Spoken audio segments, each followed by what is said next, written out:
What's up, fight fans? Welcome to Mr. Mustache MMA News. Today, I want to discuss an upcoming bantamweight matchup, but before we get into it, don't forget to hit the like and subscribe button to continue getting more MMA content by yours truly. All right, guys, getting right into it, we got Merab Dvalishvili taking on Petr Yan in the UFC bantamweight division in a main event later this month with a lot of implications going on, right? You got Petr Yan, who's on a two-fight, split decision loss victories where he tried to get the belt back, the undisputed belt back against Aljamain Sterling, lost a split decision in a very close fight.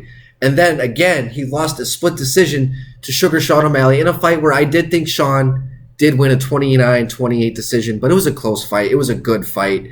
So Petr Yan, yeah, he's lost 3 out of his last 4, but he's still pretty much like the number 1, number 2 contender in bantamweight.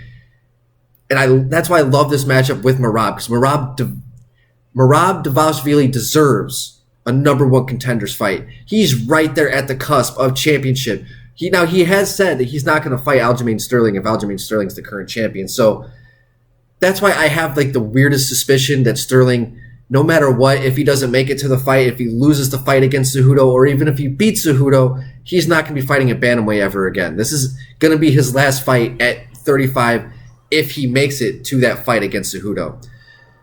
And a lot of it, I think, has to do with Merab. If Merab can get through Petr Yan here, he has a clear path to the title shot because he's already on an 8-fight win streak where he's got finishes over against the guys like Marlon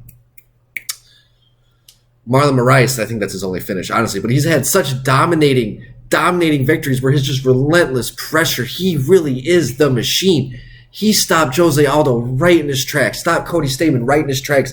John Dodson didn't have an answer for him. Marlon Moraes clipped him early on, but he just could not keep it going against the relentless pressure of Merab, and I think that's where Petr Yan is going to struggle. Yan is a very good wrestler. He has great wrestling defense, but he likes his hands. He likes to play with his hands a lot, and I think he's going to have a lot of trouble get going against Merab because of Merab's pressure. I think that's where Merab is going to have a lot of success.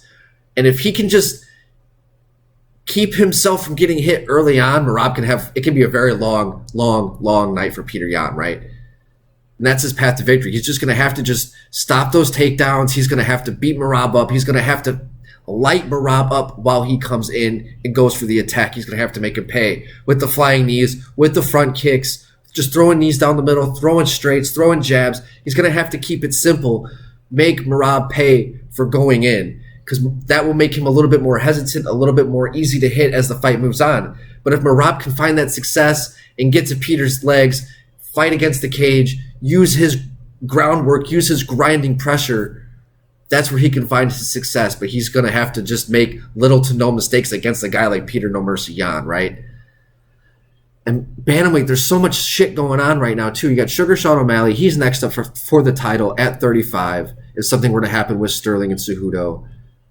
So, I mean, the winner of this, you could see Petr Yan taking on Sugar Sean O'Malley again in a rematch because, I mean, there was so much controversy with that fight. And then you got Merab. If he gets the victory, you can definitely see him fighting Sean O'Malley too. That fight brings a lot of problems for Sean, all that pressure. And there's just so much going on at bantamweight right now. It just has me so excited, guys. Like, I love this fight. I love this matchup. I love their styles. The Machine against No Mercy. Peter's got good wrestling. Merab is all wrestling, all pressure, all cardio. Last time he lost was against Ricky Simon in a fight where he was dominating most of that fight. He got caught in that guillotine. And basically, when the bell went off at the end of the fight, it was obvious that he was pretty much unconscious, right? So he got the L in a victory that he was just dominating literally until like the last seconds of that fight where he got caught. He's the only guy to beat Rafael Stotts, the current Bellator bantamweight champion.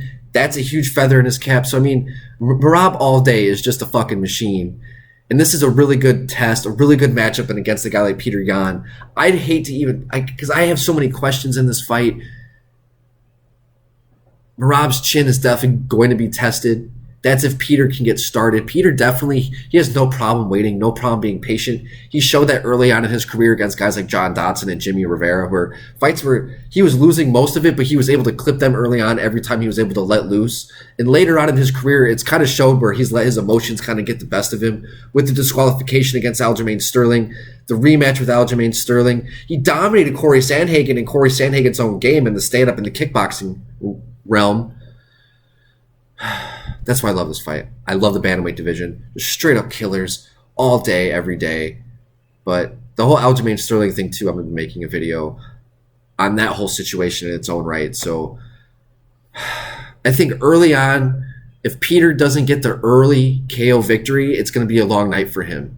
But if Merab, if he can weather that storm, it's going to be a very long night for Petr Yan as well. So I'd love to hear your guys' thoughts in the comment section, what you guys think is going to happen. Do you think Petr Yan is going to keep his spot at the top? Or if Merab, if he's next for contendership for that bantamweight strap? I'd love to hear your guys' thoughts in the comment section. Guys, don't forget to hit the like and subscribe button to continue getting more MMA content by yours truly.